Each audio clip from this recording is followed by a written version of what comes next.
Hello students, जैसा कि हमने लास्ट लेक्चर में बात की थी SEN स्टूडेंट्स के बारे में। स्पेशल एजुकेशनल नीड्स वाले जो स्टूडेंट होते हैं उनके लिए किस तरह के करिकुलम की, किस तरह की एजुकेशनल एक्टिविटीज़ या टीचिंग एक्टिविटीज़ प्लान करने की ज़रूरत होती है, और इन SEN स्टूडेंट्स के अंदर हम किन स्टूडेंट्स को इंक्लूड करते हैं। हमने बात की थी कि इन स्टूडेंट्स के अंदर हम SEN जो स्टूडेंट्स हैं उनके अंदर हम किस कैटेगरी के स्टूडेंट्स को इंक्लूड करते हैं। Slow learners, gifted students, visually impair students, hearing empire जिनकी या फिजिकली डिसेबल्ड हैं जो स्टूडेंट, इस तरह के स्टूडेंट्स को हम स्पेशल एजुकेशनल नीड्स वाले स्टूडेंट्स के अंदर लेकर चलते हैं। और ये इस तरह के स्टूडेंट्स को स्पेशल अटेंशन की, स्पेशल सपोर्ट की ज़रूरत होती है एजुकेशन के फील्ड में। तो आज हम जिन SEN स्टूडेंट्स के बारे में बात करेंगे वो विजुअली चैलेंज स्टूडेंट हैं। उनके करिकुलम के बारे में, ये विजुअली चैलेंज स्टूडेंट कौन से होते हैं और उनको के लिए किस तरह के करिकुलम बनाने की ज़रूरत होती है और किस तरह की एक्टिविटीज़ उनके लिए फ्रेम की जाती हैं और की जानी चाहिए। तो हम सबसे पहले बात करते हैं कि विजुअली चैलेंज स्टूडेंट कौन से होते हैं। उस बच्चे को, उस चाइल्ड को हम विजुअली इम्पेयर्ड बोलते हैं जिसकी आई में डिफेक्ट है, या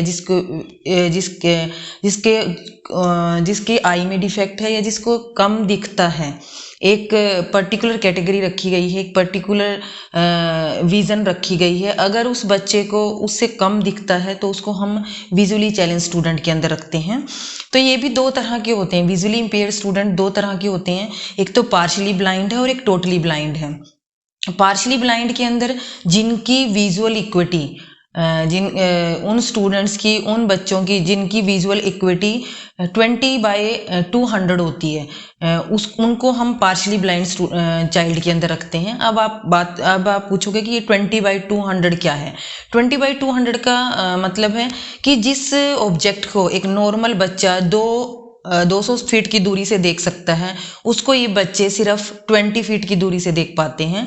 तो इस तरह के बच्चों को पार्शियली ब्लाइंड या लो विजन स्टूडेंट्स के अंदर रखा जाता है।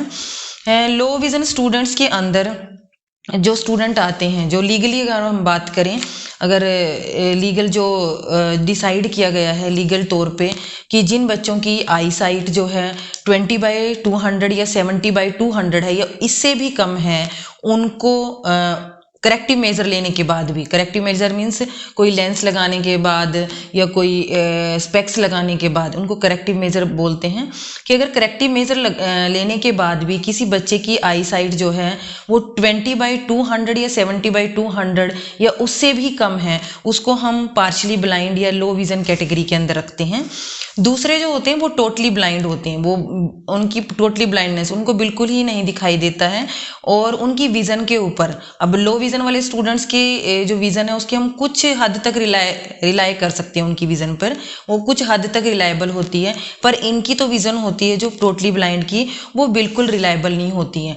इनको एजुकेशन देने के लिए, इनको कुछ चीज़ सिखाने के लिए हमें उनकी जो दूसरी सेंसेस हैं, जो हियरिंग सेंस है, इस तरह की सेंस पे ज़्यादा निर्भर रहना पड़ता है। और दूसरी सेंसेस के ऊपर ज़्यादा टच सेंस है, उससे हम इनको सिखाते हैं, टोटली ब्लाइंड जो स्टूडेंट होते हैं। और इनके लिए जो एक स्पेशल लैंग्वेज है, ब्रेल लैंग्वेज, उसको पढ़ाने के लिए इनको दिया जाता है। ब्रेल लैंग्वेज इनके लिए यूज़ की जाती है। जबकि लो विजन जो स्टूडेंट हैं उनके लिए हम ब्रेल तो यूज़ करते ही करते हैं, अगर इन केस विज़न बहुत ज़्यादा कम है, या फिर हम उनके लिए बड़ा प्रिंट वाले, जो बड़ी प्रिंट वाली बुक्स हैं या जो बड़ा प्रिंट वाला मटेरियल है वो यूज़ कर सकते हैं उनको सिखाने के लिए और उनको पढ़ाने के लिए। अब ये जो विजुअल इम्पेयरमेंट होती है वो उसके अंदर दो तरह की होती है। एक तो जिसको हम कंजेनिटल बोलते हैं। कंजेनिटल मीन्स जो बर्थ से ही उसके बच्चे के अंदर, उसके बर्थ के टाइम से ही उसके अंदर विजन नहीं है, उनको हम कंजेनिटल बच्चों के अंदर रखते हैं जिनकी विजन जो है बर्थ से ही नहीं है। दूसरे जो होते हैं उनको हम एडवेंटियस बोलते हैं। एडवेंटियस की जो विजन होती है, बर्थ के टाइम तो ठीक थी उनकी विजन, पर बाद में कुछ डिजीज़ के कारण या फिर कुछ एक्सीडेंट के कारण, कुछ इस तरह का कोई एक्सीडेंट हो गया है या कोई डिजीज़ हो गई है, कोई किसी दवाई ने कोई रिएक्शन कर दिया, इस तरह की इस तरह की प्रॉब्लम के कारण बाद में ये जो बच्चे हैं उनकी विज़न कम हो जाती है या ख़राब हो जाती है, बिल्कुल ही ये ब्लाइंड हो जाते हैं। तो इस तरह की 2 कैटेगरी हैं। अब जो हमारे कंजेनिटल हैं, जो कंजेनिटल विज़न वाले कंजेनिटल स्टूडेंट्स हैं जिनकी विज़न पहले से ही नहीं है, बर्थ के टाइम से नहीं है, उन्होंने कभी संसार को देखा ही नहीं है, चीज़ों को देखा नहीं है, तो उनको कंसेप्ट सिखाने के लिए ज़्यादा एफर्ट्स लगाने पड़ते हैं एज़ कम्पेयर टू जिनकी बाद में गई है, क्योंकि उन्होंने एक बार उसको फील किया हुआ है, देखा हुआ है कि किस तरह के ऑब्जेक्ट्स होते हैं। तो उनको इमेज या कंसेप्ट सिखाने के लिए as compare to totally blind कम एफर्ट्स लगाने पड़ते हैं। तो इनके लिए जो है विजुअल मटेरियल जो है and special methods of instruction हमें यूज़ करने पड़ते हैं दोनों ही तरह के स्टूडेंट्स के लिए। अब हम आगे बात करते हैं कि विजुअल इम्पेयर्ड एंड करिकुलम की, कि विजुअल इम्पेयर्ड जो स्टूडेंट होते हैं, विजुअली इम्पेयर्ड जो स्टूडेंट हैं, उनके लिए किस तरह का करिकुलम का प्रोविज़न होना चाहिए। अब जब हम विज़न की बात करेंगे तो जो स्टूडेंट की विज़न है वो फ्लक्चुएट भी कर सकती है। जैसे कई बार होता है कि ये तो हमने 2 कैटेगरी बना दी कि लो विज़न में बच्चा है कि उसकी 20/200 की विजुअल एक्विटी है या फिर टोटली ब्लाइंड है। कई बार और भी स्टूडेंट होते हैं जिनकी लो विज़न के और कारण भी हो सकते हैं, ये फ्लक्चुएट करती है। जैसे फटीग है, कई बार आप जब बहुत थकावट होती है तो आपको क्लास में पूरी तरह से फ्रेश नहीं है, तो आपको जो चीज़ दिखाई दी जाती है, एक शब्द के आपको 2-2 चीज़ें दिखाई देती हैं जब आप पूरी प्रॉपरली आपने आराम नहीं किया होता, या आपका जो क्लास के अंदर जो है इनएप्रोप्रिएट लाइटनिंग है, लाइटनिंग सिस्टम ठीक नहीं है क्लास के अंदर, तो उस टाइम भी विज़न के ऊपर इफेक्ट पड़ता है।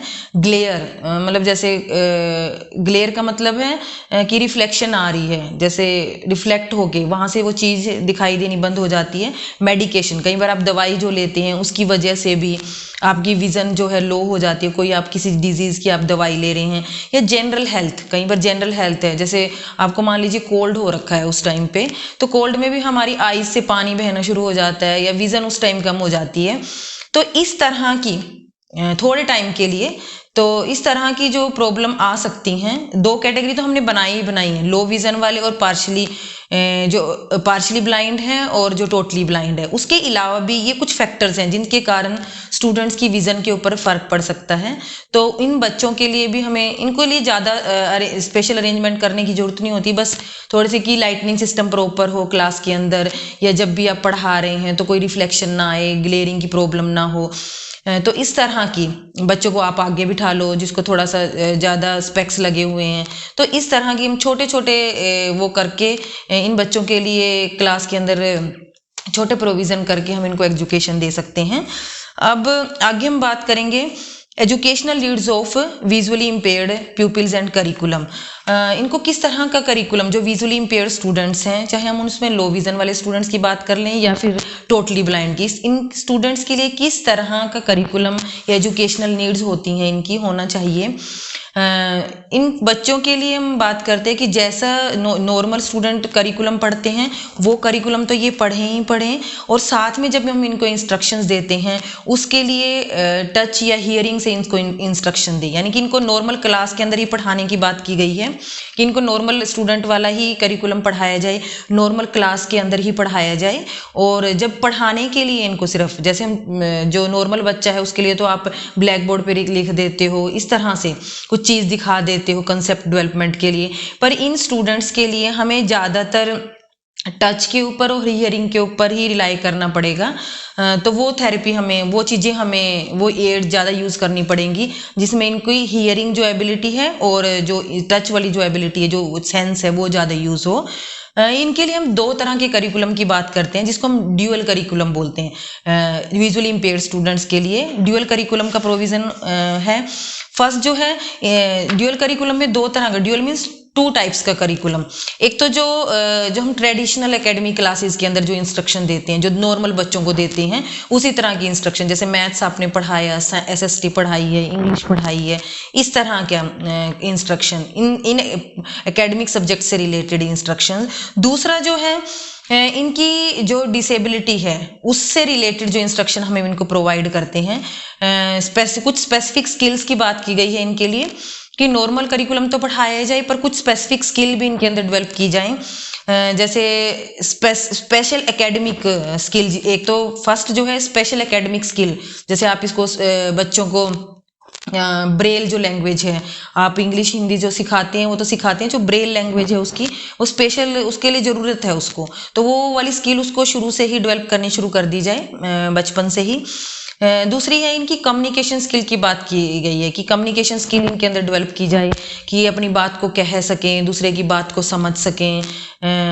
कम्युनिकेशन स्किल की बात की गई है, स्पेशल कम्युनिकेशन स्किल्स की।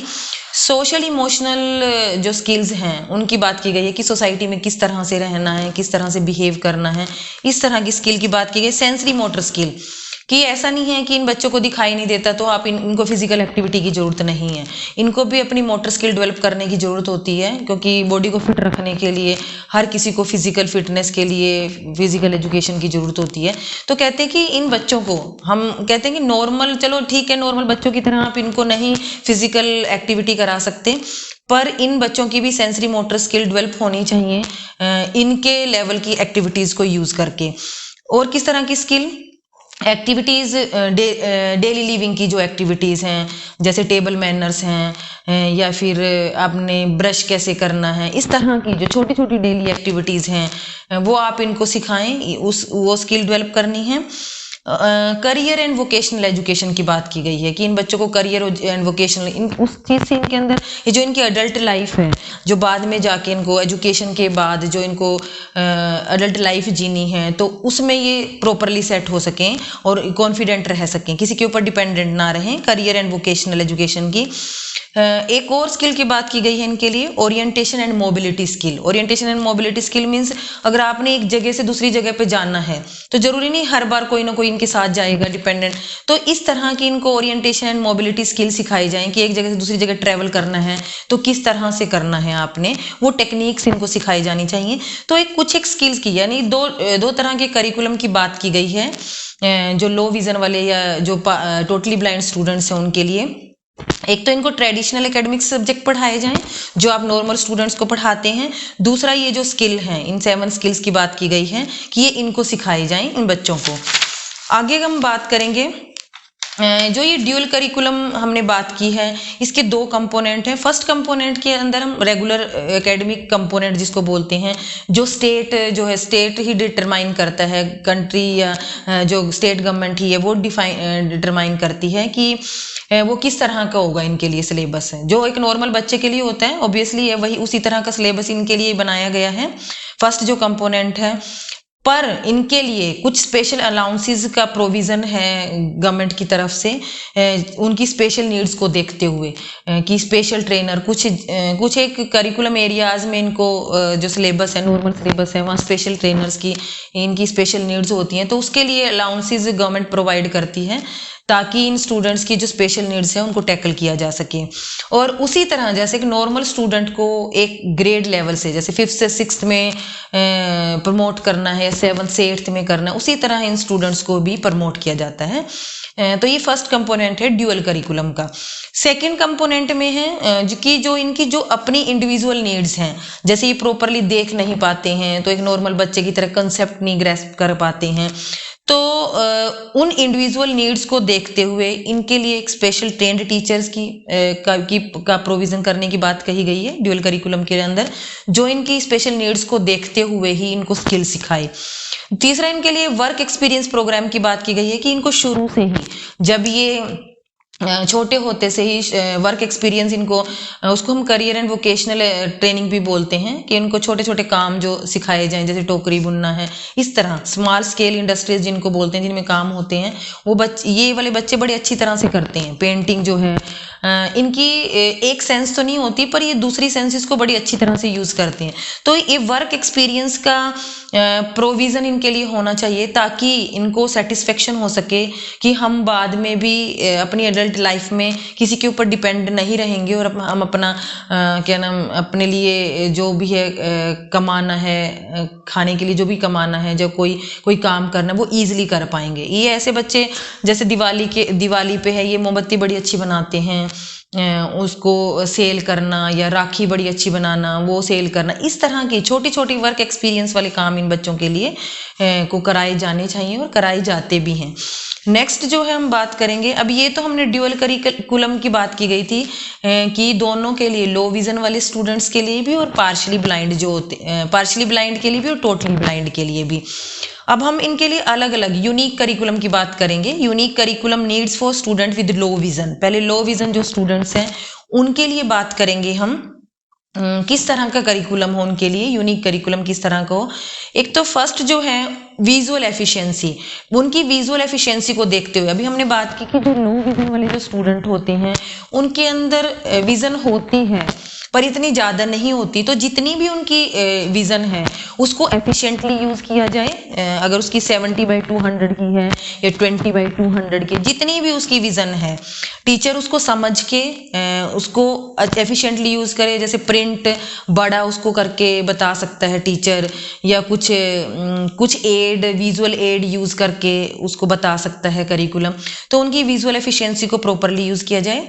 दूसरा जो है कॉन्सेप्ट डेवलपमेंट। अब कॉन्सेप्ट क्या होता है कि इमेज और आइडिया जो आपके दिमाग में बनता है किसी चीज को देख के, किसी ऑब्जेक्ट को देख के, किसी कॉन्क्रीट ऑब्जेक्ट को देख के। अब ये वाले जो स्टूडेंट हैं वो देख नहीं पाते हैं, ऑब्जेक्ट्स को प्रॉपरली देख नहीं पाते हैं बहुत, तो इनके दिमाग में वो आइडिया बनाना एक मुश्किल काम होता है। तो इसके लिए टीचर को जो उनकी दूसरी सेंस है, हियरिंग और टच, उसके ऊपर डिपेंड करना पड़ेगा। और जो कॉन्सेप्ट सिखाते हैं, जो हम एक नॉर्मल चाइल्ड को सिखाते हैं 1 टाइम में या 2 टाइम में, इनके लिए हमें वो कंसेप्ट जो है वो इमेज इनके दिमाग में बनाने के लिए उसको बार बार रिपीट करना पड़ेगा। नेक्स्ट जो है थर्ड, लिसनिंग की स्किल। क्योंकि इनके पास विजुअल स्किल नहीं है तो इनका जो ज़्यादातर ये डिपेंड किस पे रहेंगे, लिसनिंग की स्किल पे। करिकुलम को सीखने के लिए, सिलेबस को सीखने के लिए ये लिसनिंग, तो इनकी लिसनिंग की जो स्किल है उसको ज़्यादा ग्रो किया जाना चाहिए, ज़्यादा प्रॉपरली वो किया जाना चाहिए, ट्रेन किया जाना चाहिए। और वो शुरू से ही काम शुरू हो जाए, लिसनिंग की स्किल इनकी शुरू से ही ट्रेन करनी शुरू कर दी जाए जब छोटे होते से। नेक्स्ट जो है नॉलेज ऑफ आई कंडीशन, कि उनकी जो आई की कंडीशन जो है, इन बच्चों को खुद भी पता हो कि उनकी लो विजन कितनी, मतलब विजन कितनी है, कितना वो देख पाते हैं, और वो दूसरे को बताने में उस चीज़ को एक्सेप्ट करें कि उसकी विजन कितनी है, और वो बताने में शर्माए ना किसी को, मतलब टीचर को भी बताते हुए कि आपको दिख रहा है। कई बच्चे तो नहीं मुझे तो दिख रहा है, मुझे तो दिख रहा है। तो इस तरह का ना हो, उनको अपनी आई विजन की नॉलेज हो और वो बताते हुए भी ना हिचके, ताकि टीचर भी उसके अकॉर्डिंग, उस लो विजन की नॉलेज रखते हुए उसको उसी के अकॉर्डिंग करिकुलम करा सके, उसी के अकॉर्डिंग उनकी टीचिंग एक्टिविटीज़ को प्लान कर सके। नेक्स्ट जो है सेंसर एंड मोटर स्किल की बात की गई है कि सेंसर और मोटर स्किल जो है इनकी भी डेवलप होनी चाहिए, क्योंकि फिजिकली फिट रहने के लिए सेंसर और मोटर स्किल का डेवलप होना जरूरी है। तो एक नॉर्मल बच्चे की तरह तो आप शायद ना एक्टिविटीज़ करा पाएं इन बच्चों को, फिजिकल एक्टिविटीज़, तो इनके लिए कुछ अलग तरह की एक्टिविटीज़ प्लान होनी चाहिए ताकि ये भी फिजिकली फिट रह सकें और अपनी सेंसरी और जो मोटर स्किल्स हैं उनको डेवलप कर सकें। नेक्स्ट जो है विजुअल एड्स एंड एडेप्टेशन, कि इन बच्चों के लिए विजुअल एड्स जैसे बाइनोक्यूलर्स होते हैं, उनको यूज़ करने की, वो यूज़ किए जाएं इनके लिए, और उसकी प्रॉपर ट्रेनिंग भी दी जाए उन एड्स की, इनको यूज़ करने के लिए। इनके लिए अप्रोप्रिएट लाइटनिंग हो क्लास के अंदर, या ग्लेयरिंग की जो प्रॉब्लम है उसको दूर किया जाए। तो इस तरह से विजुअल एड्स यूज़ की जाएं और उनके अडेप्टेशन की, उनको यूज़ कैसे करना है, उनको अडेप्ट करने की इनके अंदर स्किल डेवलप की जाए। नेक्स्ट है कि इनकी कम्युनिकेशन स्किल को डेवलप किया जाए। कम्युनिकेशन के अंदर रीडिंग की स्किल, राइटिंग की स्किल और लिसनिंग की स्किल आती है। तो इस तरह की स्किल को डेवलप करने के लिए जो भी आप इनको मटेरियल देंगे तो उसका प्रिंट साइज बड़ा हो, ऑडियो कैसेट रिकॉर्डर इनके लिए यूज़ किए जाएं ताकि सुन के चीज़ को समझ सके। बार बार जो आप चीज़ रिकॉर्ड करोगे तो आप उसको कभी भी किसी भी टाइम सुन सकते हो, तो उसको सुन के ये बार बार उसको सुन के कंसेप्ट क्लैरिटी कर सकें। जो टीवी के ऊपर रिकॉर्डिंग है, कोई रेडियो टॉक है, वो इनको सुनाई जाए। और इनको भी कंप्यूटर जो है अर्ली जो उनकी जो शुरू वाली एज से ही इनको कंप्यूटर सिखाया जाना चाहिए। और जो कीबोर्डिंग की जो स्किल है, कीबोर्ड चलाने की जो स्किल है वो बहुत इंपॉर्टेंट है, वो शुरू से सिखाई जानी चाहिए इन बच्चों को। तो इस तरह से कम्युनिकेशन स्किल हम इनके अंदर डेवलप कर सकते हैं। नेक्स्ट जो है ओरिएंटेशन एंड मोबिलिटी। अब ये ओरिएंटेशन एंड मोबिलिटी में क्या आता है कि सेफली आपने एक जगह से दूसरी जगह कैसे जाना है, क्योंकि लाइफ में आपको हमेशा तो दूसरे के ऊपर डिपेंडेंट नहीं रहा जा सकता कि वही आपको एक जगह से दूसरी जगह लेके जाएगा। तो वो स्किल इनको, वो टेक्निक, सेफ ट्रेवल की जो टेक्निक है इनको सिखाई जानी चाहिए शुरू से ही। नेक्स्ट जो है सेल्फ कंसेप्ट एंड सोशलाइजेशन, कि सोशल बिहेवियर इनको सिखाया जाए, कुछ एक्टिविटी, ग्रुप एक्टिविटीज के अंदर इन्वॉल्व किया जाए, ताकि ये भी फील कर सके कि आप भी एक नॉर्मल स्टूडेंट की तरह ही हैं, नॉर्मल बच्चा भी इनके साथ प्रॉपरली एडजस्ट हो सके। तो ये सोशल स्किल इनके अंदर डेवलप की जाए। नेक्स्ट जो है डेली लिविंग स्किल्स, कि पर्सनल हाइजीन कैसे रखना है आपने, टेबल मैनर्स, मनी मैनेजमेंट, पैसे को कैसे आपने मैनेज करना है, ड्रेसअप कैसे होना है, हेल्थ एंड सेफ्टी का कैसे ध्यान रखना है, शॉपिंग आपने किस तरह से करनी है। इस तरह से ये जो है डेली लाइफ स्किल जो हम डेली के कामों में यूज करते हैं, कुछ खरीदते हैं या कुछ अपने आप को ब्रश करते हैं, नहाते हैं, ड्रेसअप होते हैं, तो ये सारी जो स्किल है इनको एक नॉर्मल बच्चे की तरह ही डेवलप हो इनके अंदर।